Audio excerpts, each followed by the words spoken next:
Hey guys, welcome back to another video. I literally just recorded this entire video and it was 20 minutes long, and then I had a memory card error and then it's gone. So today I wanted to talk about something that I get asked about all the time, and that is intuitive eating. People are always asking me, how did you learn to intuitively eat? And I've never made this video before because I didn't think before I had really ever gotten this down until probably this last year. And yeah, so now I feel like I actually truly 100% know how to intuitively eat and listen to my body, and that's what we're going to talk about today. Just a little tiny background. My last video that I just recorded, this was like super long, so I'm going to try and make it short. Background of just my kind of weight loss history. When I was younger, I was on every single yo-yo diet you could ever possibly imagine since the age of 12. My mom was always dieting, so I was always doing them with her. I would just do like cabbage soup diet and Atkins diet and Jenny Craig and all these crazy diets that were super restrictive and just not good and didn't work long term.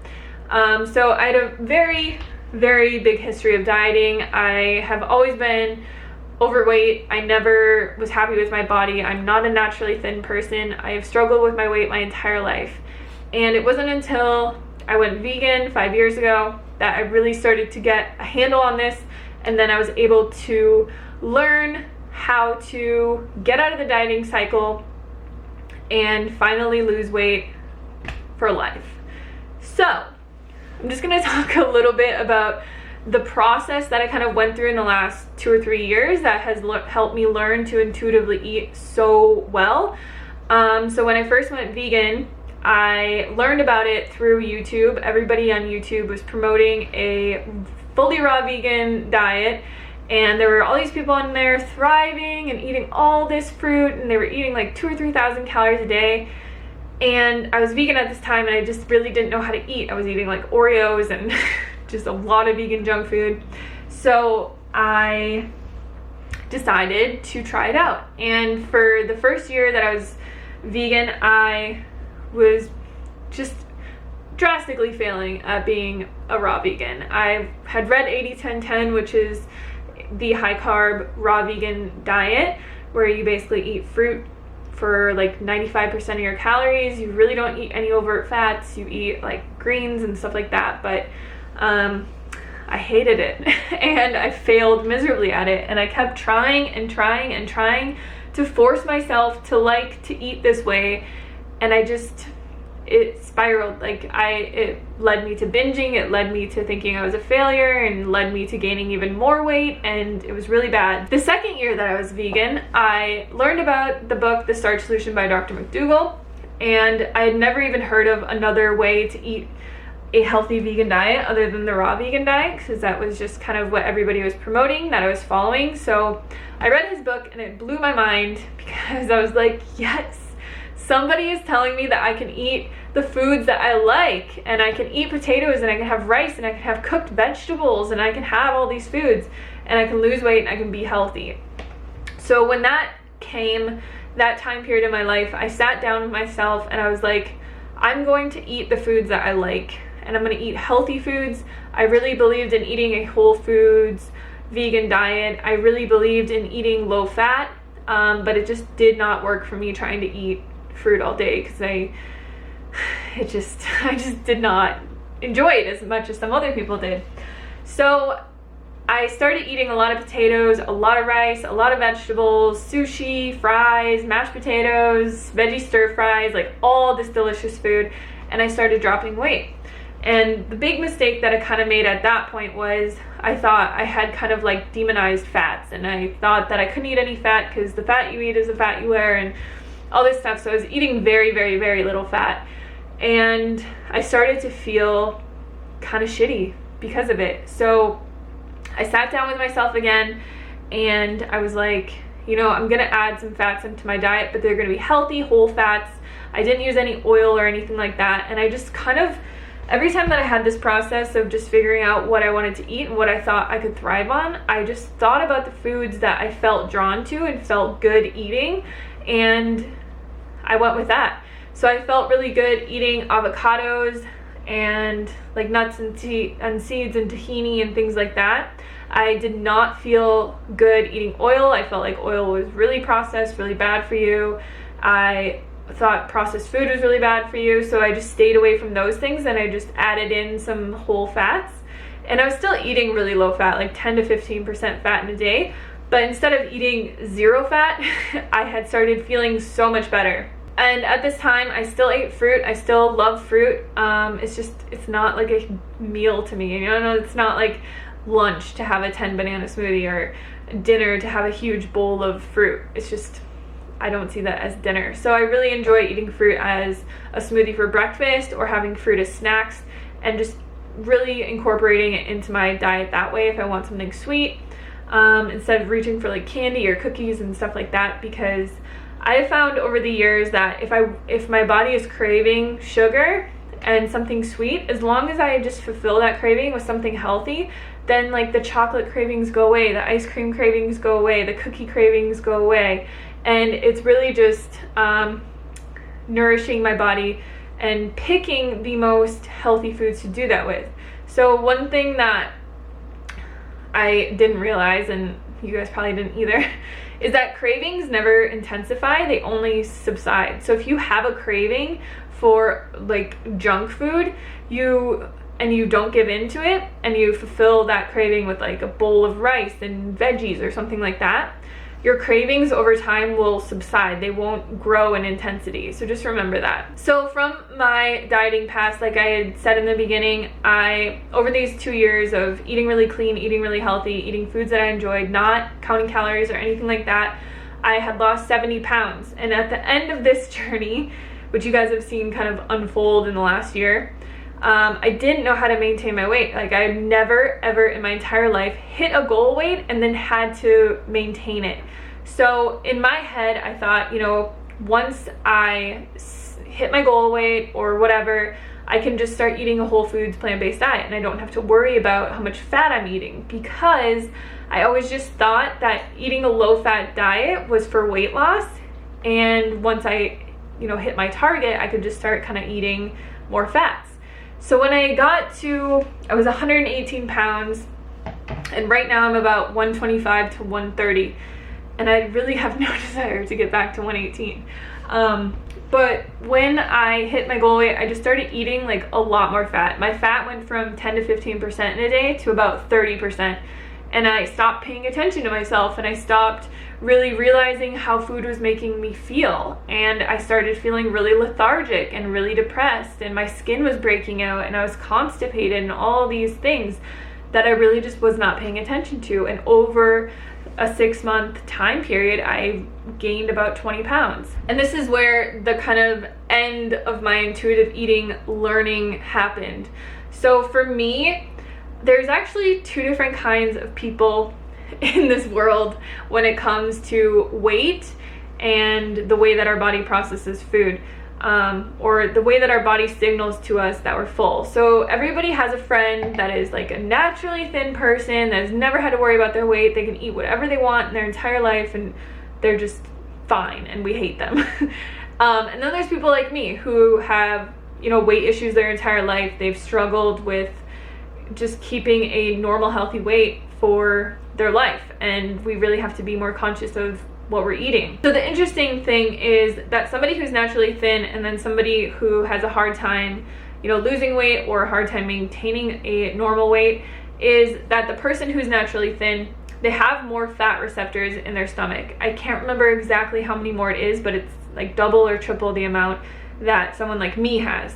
And what this allows them to do is, say for example, we both have a handful of cashews, and it's the same amount of calories. So we have 500 calories worth of cashews, and we both eat those cashews.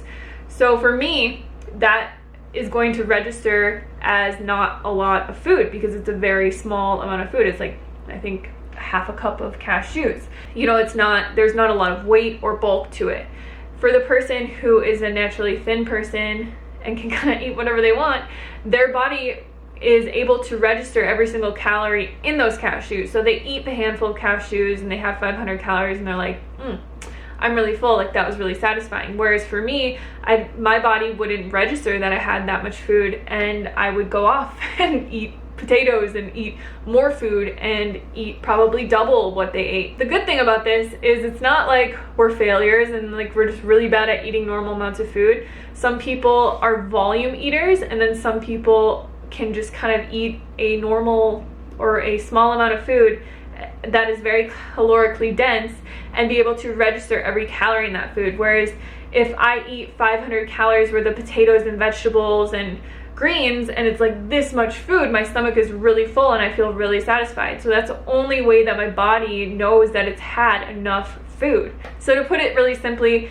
the person who's naturally thin, their body can recognize how much food they've had by just the calories in it, whereas my body doesn't recognize how many calories I've had unless it's a lot of volume. So mine is more like volume related, theirs is more density related. And where I was going with all of this is that what I've realized over the years is that it's very, very hard for me to, actually it's impossible for me to intuitively eat if I'm not eating healthy. If I'm not eating a high carb, low fat diet that is full of, more calorically dilute foods, it's just super easy for me to overeat calories. I can eat 3,000 calories in a day and still be hungry if I'm eating very dense foods. So for me, when I had gained weight, this is exactly what happened to me.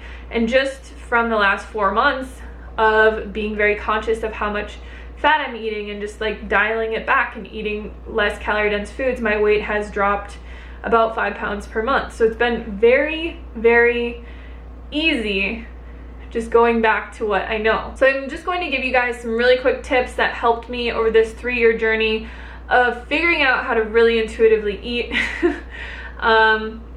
Hopefully you don't have to go through this for 3 years and you can just kind of get it and move on with your life and be happy and healthy and slender and all those things. So the biggest tip that I would give you is to find the foods that you like to eat and eat those foods.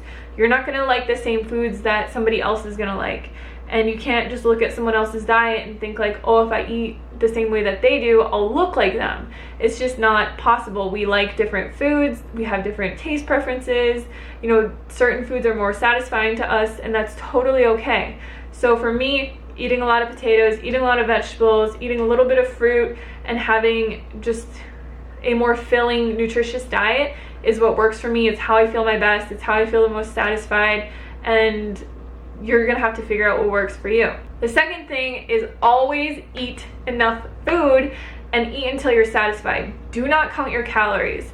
This was a big mistake that I made at the beginning of this like mini weight loss journey to lose the 20 pounds I gained. I was like, oh, I'll start counting calories and I'll just get 1,800 calories a day.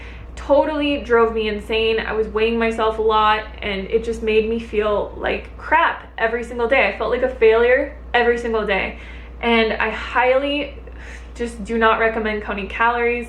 If you're eating the right foods and you trust the process and you just be patient and you focus on your health more than you focus on your weight loss, everything will unfold so beautifully. Just be patient, trust your body, and it will all happen for you. Don't get stressed out and just don't be so rigid about it to the point where it's consuming your entire life.